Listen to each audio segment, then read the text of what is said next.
सगळ्यांना सांगते, सगळ्यांना.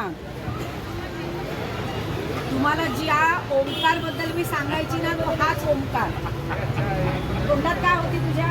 सुपारी, हिरा सुपारी. हिरा सुपारी होती. तोंडात सुपारी काय घालतो? वर्गामधला बेंच वाजवतोस ना, तर तबला क्लासला जा. आणि हा जायला लागला. आणि आज कोण आहे? विशारद आणि टीचर. ये जवळ ये. कोण आहे हा? विशारद तबल्यामध्ये. तबल्यामध्ये विशारद आहे. याला मी किती दिवसापासून शोधत होती की हा कुठे आहे, आणि इतक्या वर्षांनी मला आज सापडला.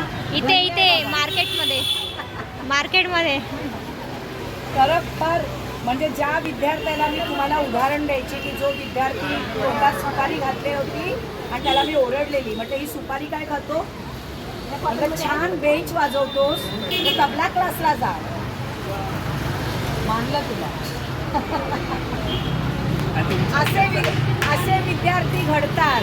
असे विद्यार्थी घडतात. इंग्लिशचा पेपर होता हां.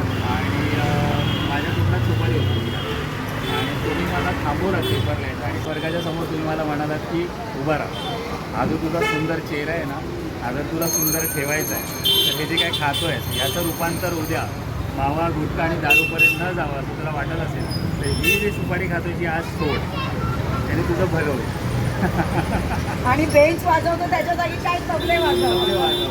आणि आज ओंकार ठोसर, मला सरनेम आठवत नव्हतं पण नाव फक्त आठवत होतं की ओंकार आहे म्हणून. ओंकार ठोसर आज तबला वादक आहे. म्युझिक पण तूच देतोस का? वा वा, व्हेरी गुड. आणि कशामध्ये, म्हणजे असं कुठे क्लासेस आहेत. हां. आता जस्ट रिसेंटली SNDTला मी माझी टीचिंग होती आणि हां. आपला एक स्पंदन करून एक इव्हेंट हां झाला हां, म्हणजे नाशिकला. आपला इकडचा. हां, हो. स्पंदन. त्याच्यात 92 कॉलेजमध्ये मी शिकवलेल्या फोक ऑर्केस्ट्रामध्ये वर्क. अरे वा वा. मी तुम्हाला फोटो पाठवतो म्हणजे व्हिडिओमध्ये नक्की पाठव. चल.